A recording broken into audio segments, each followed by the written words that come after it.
தெய்வங்கள் திருவடிகளை போற்றி, ஸ்ரீ காஞ்சி மகா பெரிவா திருவடிகளை போற்றி.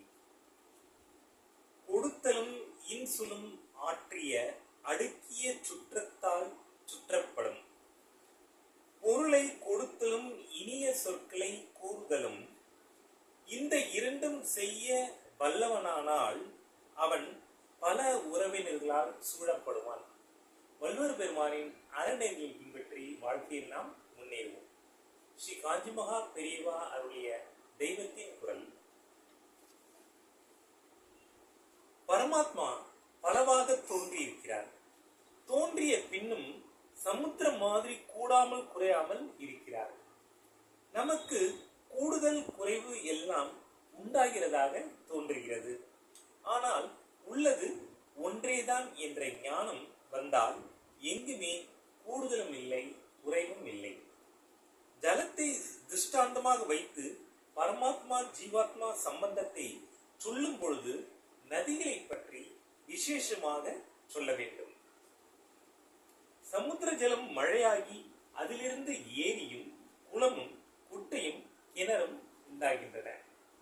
இவை மறுபடியும் சமுத்திரத்தில் கலப்பதில்லை. ஆனால் எல்லா நதிகளும் சமுத்திரத்தை தேடி வந்து கலந்து விடுகின்றன. வடக்கே ஒரு நதிக்கு சோன் என்று பெயர். சோனம் என்றால் சிவப்பு.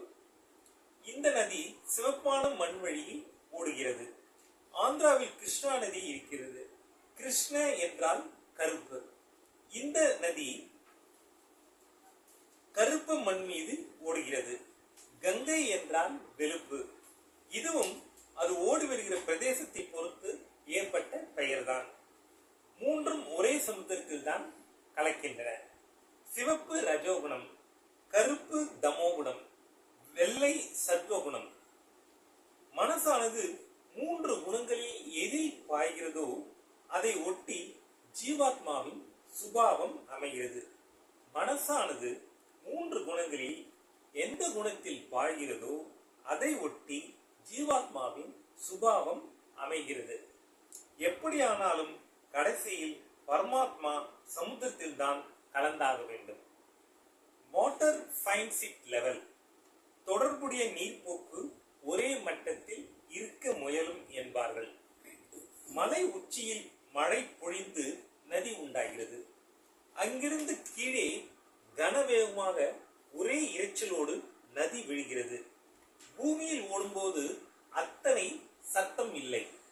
முடிவில் சமுத்திரத்தில் கலந்த மீன் சத்தமே இல்லை. அப்போதுதான் நதி தன் லெவலுக்கு வருகிறது.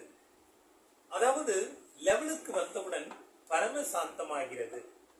எதிலுமே சரி, லெவல் அதாவது அளவு அறிந்து அந்த மட்டத்தோடு நிற்கிற மனோபாவம் வந்தால்தான் சாந்தம் உண்டாகும். லெவலுக்கு மீறி செய்கிற இந்த தாட்புட் காரியங்கள் பிறருக்கு பிரமிப்பூட்டலாம். ஆனால் இதனால் நாமே நம் சாந்தியை குலைத்துக் கொள்வதுதான் பலன்.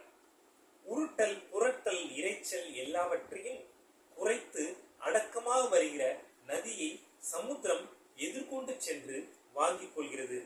இதனால்தான் நதியின் சங்கம ஸ்தானங்களுக்கு சிறிது தூரம் முன்னாலிருந்தே உப்பு கரைக்கிறது. நாம் லெவலை மீறாமல் அடக்கமாக சென்றால் பரமாத்மா சமுத்திரமும் நம்மை எதிர்கொண்டு அழைத்து போய் தனக்குள் அடக்கம் செய்து கொண்டுவிடும். இதன் அடுத்த பகுதி நாளை. ஜெய் ஹிந்த்.